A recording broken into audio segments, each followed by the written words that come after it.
Now, in part 3, we're talking about the heating metal process. So, the heating furnaces are used to heat the metal to the molten temperature sufficient for the casting. And the heat required is going to be the sum of the following heats. First, we are going to need the heat to raise the temperature to the melting point, or what we call the TM, as we remember. And then we are going to add more heat, which is going to be the heat of fusion to convert from the solid to liquid. And then we're going to need an extra heat to raise the molten metal to desired temperature for the pouring, because usually in the melting is going to be let's have it in a general way, is going to be high viscous material, or what we call it the low viscous material, or we can call it thick. And we're going to add more heat of fusion to convert it totally from the solid to the liquid.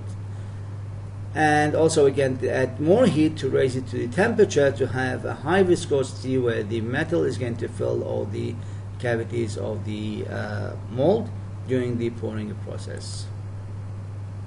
So pouring the molten metals, and for this step to be successful, the metal must flow into all regions of the mold, and most importantly then is going to be the main cavity before solidifying.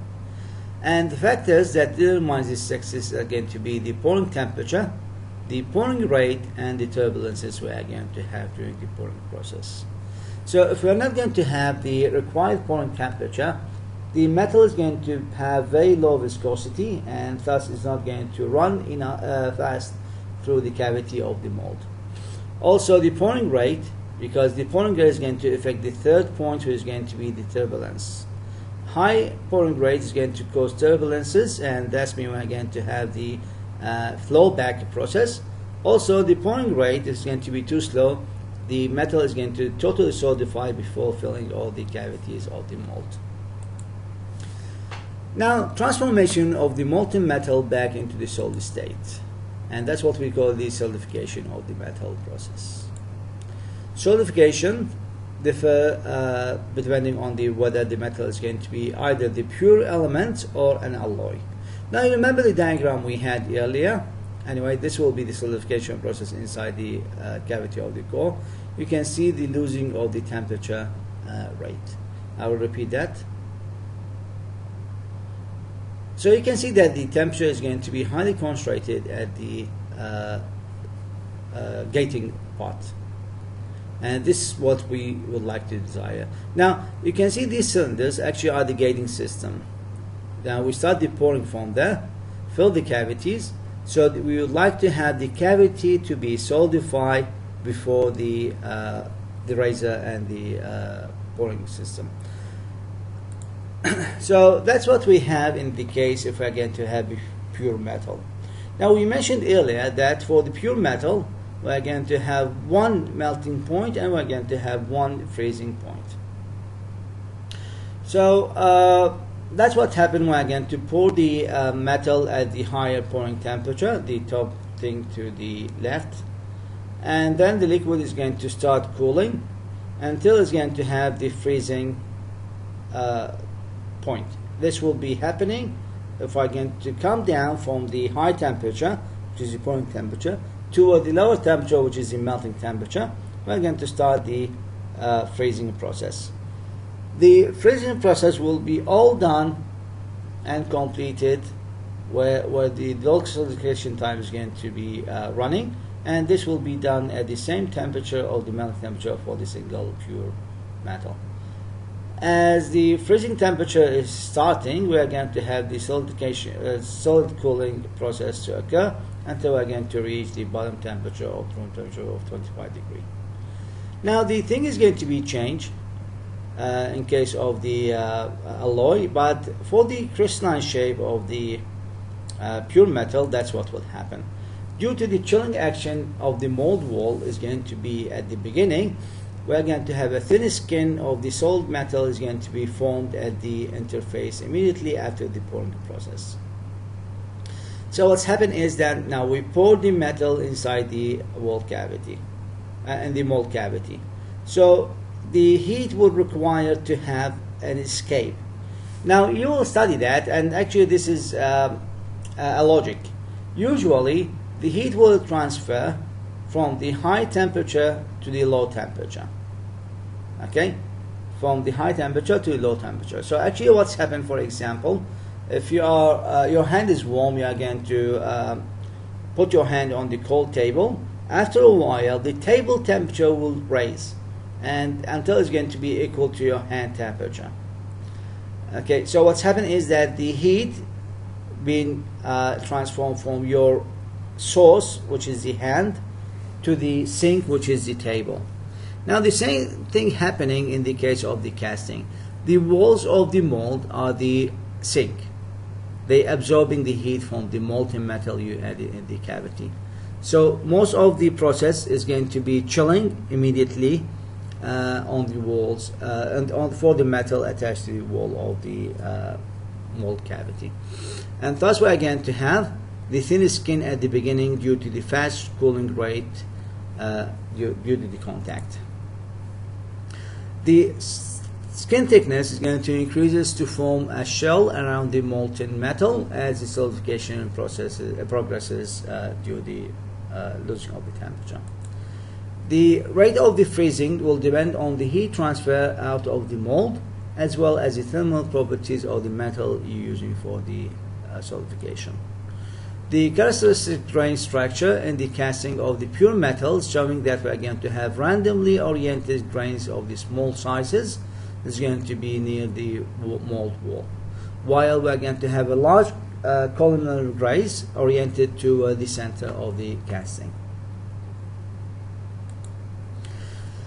Now, in the case of the alloys, we are going to have two temperature at least if we are going to have two metals has been composites.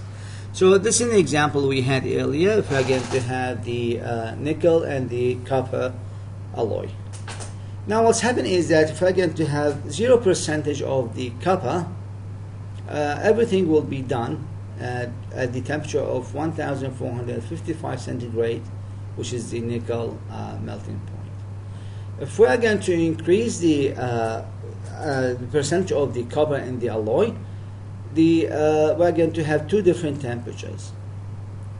So in this case, we are going to have the mixture we talked about, which is the liquidius, which is a mixture of the solids and the liquid solution. So what's happening is that the high melting point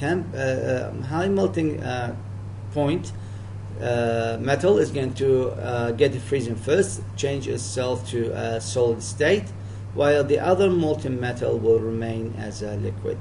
So we're going to have a mixture of both, and that's what we're going to have, the stage of the liquidius at the middle of the process. When we're going to have the pure copper, the alloy will simply going to solidify at the temperature of the 1083 centigrade. Now in the alloy, the shape of the crystal shape is going to be quite different. Now what's happened is that the wall is going to remain the same. We're going to have the segregation of the alloying component in the center of the casting as well. So what's happening is that the wall is going to have the same chilling process. Then in the middle we're going to have the liquidius. So what's happening that at the outside, the metal with the higher melting temperature is going to solidify first, leaving the metal with the less melting temperature is going to solidify slowly in the middle, and that's why we have this granule shape. The solidification time can be simply calculated by using experimental theories. So the total solidification time, or what we call the TTS, is the time required for the casting to solidify after the pouring. The TTS depends on the size and the shape of the casting by a relationship known as the Chevron's rule. So the bigger volume casting is going to simply take longer time to solidify. And the equation tells us that the TTS is going to be equal to Cm multiplied by the V divided by the area up to power n. Now obviously the C is going to be a constant, V is the volume of the part, and A is the area exposed to the cooling. So TTS is the total solidification time, V is the volume of the casting, A is the surface area of the casting, N is exponent with a typical value of 2, and the Cm is the mold constant. Now this equation tells us that if we're going to have bigger volume, simply the time required is going to be longer.